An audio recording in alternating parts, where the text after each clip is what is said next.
O Oriente Médio é onde a história humana começa. Mais precisamente, onde hoje é o Iraque. Jerusalém é onde começa a nossa história. É uma das cidades mais antigas do mundo. Está no oeste do continente asiático, entre o Mar Mediterrâneo e o Mar Morto, na extremidade de um planalto. Quem visita a cidade histórica de Jerusalém vê uma enorme cúpula dourada, conhecida como o Domo da Rocha. Ela foi construída no século VII da era cristã pelo califa Abd al-Malik. Essa construção está no Monte do Templo, que passou a ser esplanada das mesquitas após a tomada do controle da cidade pelos muçulmanos. No mesmo sítio, foi erguida a mesquita de Al-Aqsa, que é considerada a terceira localidade mais sagrada para os muçulmanos, depois de Meca e Medina. A cidade de Jerusalém é o centro de um dos grandes imbróglios do mundo atual, o conflito entre Israel e Palestina.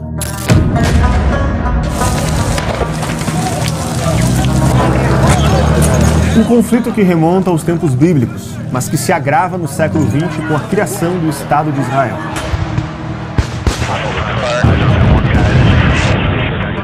Me acompanhe nessa investigação. Vamos juntos entender por que o local sagrado para as três maiores religiões do planeta se tornou um barril de pólvora e como a confusão alimentada por radicais dos dois lados tem deixado a solução deste conflito cada vez mais distante.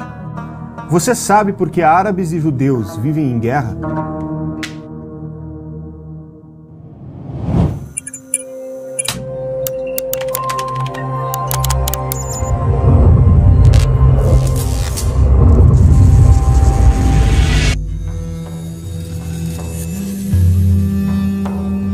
Para analisar essa questão, convidamos aqui o escritor Flávio Morgenstern.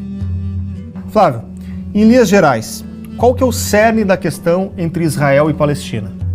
O principal a ser entendido é que judeus e palestinos não entendem e não interpretam o mesmo espaço geográfico da mesma forma. Os judeus entendem que o Muro das Lamentações, que foi o que restou do Segundo Templo de Jerusalém, depois de ter sido destruído mais uma vez agora pelos romanos, é um espaço sagrado que já foi o principal ponto da religião para realizar seus sacrifícios, por exemplo. Em compensação, os palestinos, muçulmanos em sua vasta maioria, eles entendem que o Domo da Rocha, que foi onde foi construída a mesquita de Al-Aqsa, que pegou uma parte, inclusive, deste muro, ele é a terceira mesquita mais importante para o islamismo. Este é o principal ponto de imbróglio, de conflito entre palestinos e judeus. Ou seja, eles interpretam este espaço extremamente diminuto de uma maneira completamente diferente e até a interpretação sobre o que é Jerusalém, quais são os limites dessa cidade, são completamente distintas entre um povo e outro. A história de Jerusalém compreende cerca de 7.000 anos, 5.000 anos antes da era cristã.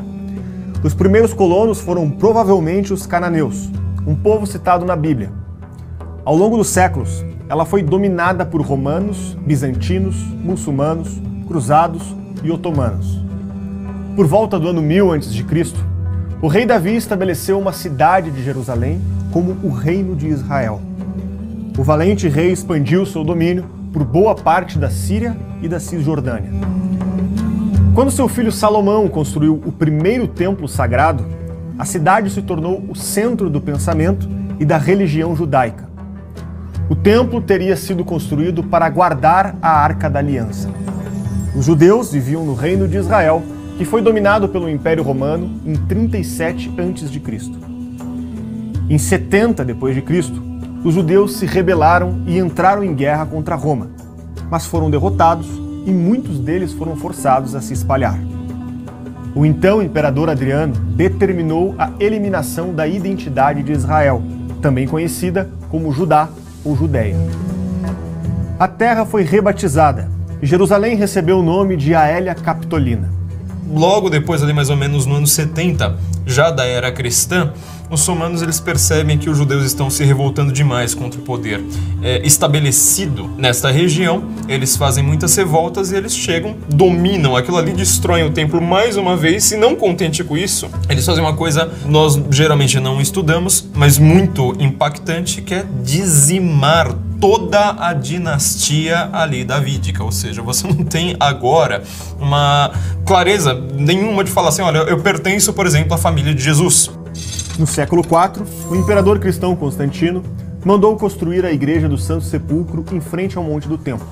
Neste local, Jesus teria sido crucificado e sepultado. É no 7º século depois de Cristo que os muçulmanos tomam a cidade. Sobre as ruínas do templo, eles constroem o Domo da Rocha. Várias batalhas aconteceram depois disso e a cidade mudou de mãos diversas vezes. Durante todo este tempo, os judeus ali viveram e sofreram. Mas onde entra o povo palestino nessa história? Palestina é o nome de uma região localizada no Oriente Médio. Anteriormente chamada de Judéia, foi o imperador Adriano que a rebatizou como Palestina, na sua tentativa de apagar os vestígios judeus na região. Seu nome deriva do termo Peleshe, traduzido como Filistia ou Palestina, que significa terra dos filisteus. Os filisteus eram um povo do Mediterrâneo que se estabeleceu na área costeira de Israel. Lá fundaram alguns assentamentos, entre eles Gaza e Ecrom. Os povos que viviam nessa região eram de origens diversas, na sua maioria pagãos. No século VII, durante o período de dominação árabe, grande parte dos que ali viviam foram forçados a se converter ao islamismo. Por muito tempo, a região esteve quase desabitada, com muitos peregrinos relatando o abandono da terra. É só no século XX que há uma movimentação dos países islâmicos da região para a criação de um Estado palestino. Mas por que isso ocorre? Foi na segunda metade do século XIX que os primeiros judeus iniciaram o processo de restauração da Terra Prometida, fugindo da perseguição na Europa e na Ásia. Na época, essa região pertencia ao Império Otomano e fazia parte da Grande Síria. Por volta de 1860, havia muitos judeus morando em Jerusalém. Eles eram maioria, cerca de 10.000 habitantes. Só havia a Cidade Velha e o primeiro bairro fora dela é Montefiore. Lá surge o movimento sionista, que é um movimento de autodeterminação do povo judeu.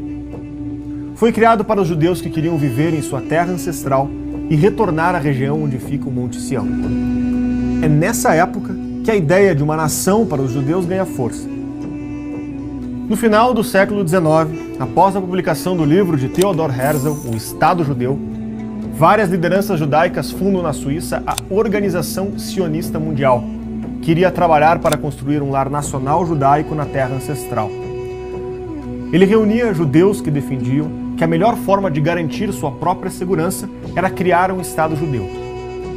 A escolha ficou entre a Argentina, então segunda maior economia do mundo, e a Palestina, onde está Jerusalém. Os judeus optaram por ficar perto de sua capital espiritual e compraram terras por lá. Muitas dessas terras foram compradas na região costeira, onde hoje é Tel Aviv. Na Primeira Guerra Mundial, o Império Otomano se desfaz. França e Inglaterra assumem o controle sobre a região. No acordo firmado entre os dois países, eles separam Síria e Palestina. A Síria fica com a França e a região da Palestina fica sob domínio britânico, o que aumenta o fluxo de judeus para a região. Em 1917, o secretário de Assuntos Estrangeiros da Inglaterra envia uma carta ao Barão Rothschild, firmando o compromisso com a criação de um lar para os judeus. É conhecida como a Declaração Balfour.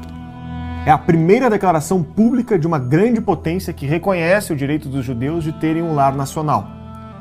Em 1919, os árabes reagem, convocam o primeiro Congresso Palestino, posicionando-se contra a imigração e criação de um Estado judeu.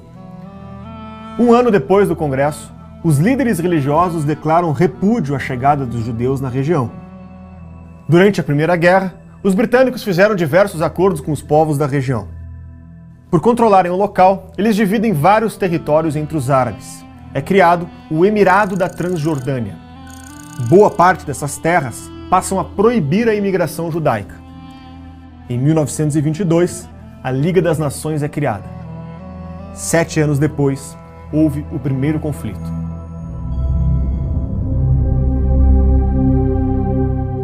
Uma disputa entre judeus e palestinos pelo acesso ao Muro das Lamentações. O confronto resultou em um grande derramamento de sangue dos dois lados.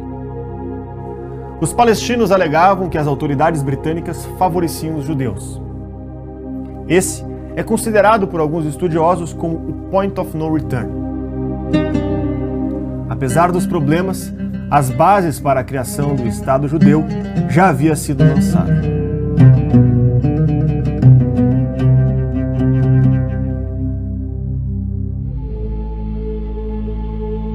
A partir da década de 30, a perseguição aos judeus aumenta, sobretudo na Europa. Muitos deles fogem clandestinamente para a região.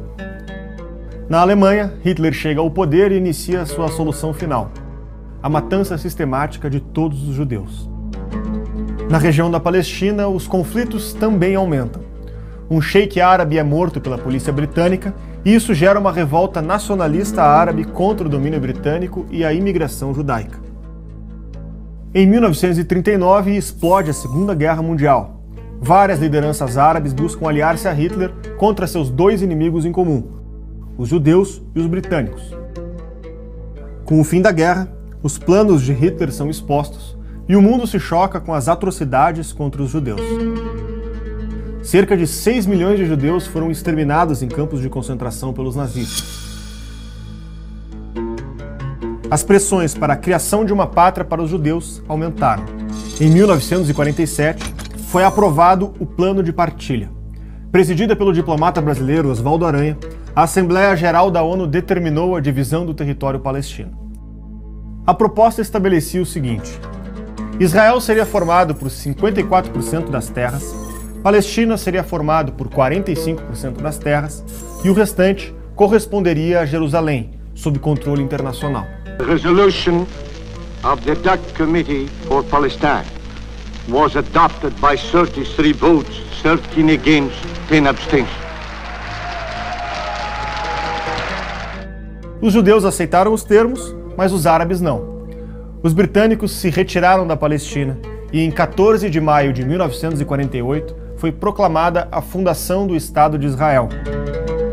No dia seguinte, a Liga Árabe formada por Egito, Síria, Líbano, Iraque e Jordânia atacaram Israel. Cerca de 750 mil árabes que viviam na região foram obrigados a fugir por causa do conflito. Os judeus que viviam nos países árabes também foram obrigados a fugir às pressas. Mesmo recém-criado, o Estado de Israel contava com forças armadas bem organizadas e derrotaram os países árabes. O conflito se estendeu entre maio de 1948 a julho de 1949, quando um último acordo de paz foi assinado. A guerra foi desastrosa para os palestinos. Israel passou a ocupar 79% do território palestino. Ao redor, os egípcios controlaram a faixa de Gaza e a Cisjordânia foi ocupada pela Jordânia. São muitos os refugiados palestinos espalhados pelos países árabes da região. Vários grupos se formam para lutar pelos seus direitos. Em 1964, é criada a OLP, Organização pela Libertação da Palestina. Mas a região segue cheia de tensões dos dois lados. Alegando temor por uma invasão árabe, Israel ataca de surpresa Egito, Jordânia e Síria, ocupando novos territórios. A Península do Sinai, a faixa de Gaza, as colinas de Golã, Cisjordânia e toda a cidade de Jerusalém passam a pertencer a Israel. Essa ofensiva ocorreu em 1967 e recebeu o nome de Guerra dos 6 Dias. Israel, percebendo que o ataque do Egito era iminente, agiu rapidamente. Já os países árabes afirmaram que o ataque foi covarde e injustificado. A convivência de Israel com os países da região se tornou quase insustentável. O egípcio Yasser Arafat assumiu a presidência da OLP em 1969. Anos antes, ele havia criado o Fatah, o Movimento de Libertação Nacional da Palestina. Nas Olimpíadas de Munique, em 1972, uma ala radical da OLP, conhecida como Setembro Negro, sequestrou 11 atletas israelenses. Todos acabaram mortos, sequestradores e reféns. O caso chamou a atenção do mundo para o conflito, mas já em 1973, uma nova guerra assolou a região. A chamada Guerra de Yom Kippur foi uma tentativa de resposta dos países árabes derrotados na Guerra dos 6 Dias. Eles tentaram reaver os territórios perdidos. Yom Kippur significa Dia do Perdão. É um dos principais dias santos para os judeus. Egito e Síria atacaram Israel nessa data sem uma declaração de guerra. Israel perde a península do Sinai e as colinas de Golã, mas graças à ajuda militar dos Estados Unidos, consegue recuperar esses territórios. Intelectuais como Edward Said aplicam teses anticolonialistas acusando o Ocidente de criar uma visão distorcida do Oriente. A causa ganha a adesão de acadêmicos de esquerda. Apesar disso, começam então as primeiras tentativas de paz na região. Em 1979, Israel devolve a península do Sinai ao Egito. Em troca, o Egito reconhece o Estado judeu. O território cedido aos egípcios era maior que o próprio Estado inteiro de Israel, e um local com diversas fontes petrolíferas. No acordo, o Egito não menciona a faixa de Gaza, que permanece sob o domínio de Israel. Isso provoca os países vizinhos. Os árabes permaneceram como refugiados. Isso ajuda a perpetuar o conflito. O ódio acumulado dos árabes gerou a primeira intifada em 1987. Intifada é o nome popular das insurreições dos palestinos contra o domínio israelense da região. No mesmo ano, o Hamas é criado. Em seu estatuto, o grupo extremista se comprometeu com a destruição de Israel. O movimento sustenta que a Palestina é um território de legado hereditário para todas as gerações de muçulmanos. Alguns defendem a tese de que Israel apoiou a criação do Hamas na esperança de enfraquecer o outro grupo, a Organização pela Libertação da Palestina. Nos anos 90, a paz parece uma solução viável. Yasser Arafat, o primeiro-ministro de Israel, Yitzhak Rabin, aceitam sentar à mesa de negociações. É assinado o Acordo de Oslo. Neste acordo, Israel e Palestina reconhecem a existência um do outro. Now the efforts of all who have labored before us bring us to this moment. A moment when we dare to pledge what for so long seemed difficult even to imagine, that the security of the Israeli people will be reconciled with the hopes of the Palestinian people, and there will be more security and more hope for all. Mesmo com vários países árabes recusando-se a aceitar Israel, o acordo se encaminha para a criação de 2 estados. Os 2 líderes ganham o Prêmio Nobel da Paz em 1994. Na prática, os conflitos permanecem e pouca coisa muda. Em 1995, a possibilidade de paz fica ainda mais distante. Minutos antes de fazer um discurso pelo fim do conflito, Yitzhak Rabin é assassinado por um judeu radical contrário aos acordos. O Hamas lançou a segunda intifada em 2000. Ele realiza ataques de homens-bomba que matam vários israelenses. Para piorar, em 2006, o Fatah foi derrotado nas eleições pelo Hamas. Carros-bomba e mísseis balísticos foram lançados contra Israel pela autoridade da Palestina. A resposta foi imediata e um novo confronto tomou conta dos países vizinhos. Além da resposta militar, Israel declarou embargos econômicos contra Gaza, o que causou grande prejuízo à população local. Ainda hoje, a solução de paz parece distante. As tentativas de acordo falham à medida que mais radicais assumem o controle das discussões e do poder estatal em ambos os lados. Embora várias vezes Israel estivesse disposto a ceder, os países árabes não aceitaram. O que começou como uma disputa religiosa se transformou em uma sangrenta batalha pelo poder absoluto de uma região, sem possibilidade de convivência. O impasse parece não ter solução. O professor, mestre em filosofia e escritor André Assi Barreto, que lançará em breve um livro sobre o globalismo, pode nos ajudar a entender essa questão geopolítica. As pessoas se perguntam por que não se resolve este conflito? porque as questões políticas que se desenrolaram em cima dessa celeuma, é meu, é seu, é do outro, elas praticamente inviabilizam uma solução.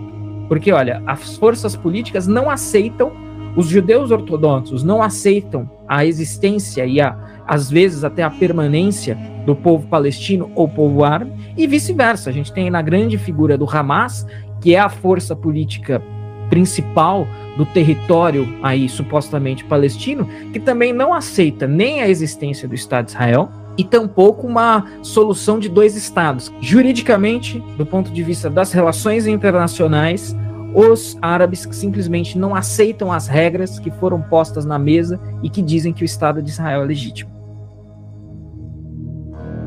No Antigo Testamento há diversas passagens sobre um local que seria destinado aos sacrifícios. Uma pedra que serviria para que Deus se comunique com os homens. Seria também a porta de entrada do Jardim do Éden. Lá, Abel levou um cordeiro e Caim levou restos de frutas. Ali também Abraão levando seu filho Isaque para o sacrifício, conforme Deus havia lhe pedido. Porque toda esta terra que vês te hei de dar a ti e à tua descendência para sempre. A tradição do Alcorão diz que Maomé seria chamado por Alá na chamada mesquita mais distante. Maomé peregrina então até Jerusalém e encontra uma pedra com um cavalo alado sobre ela.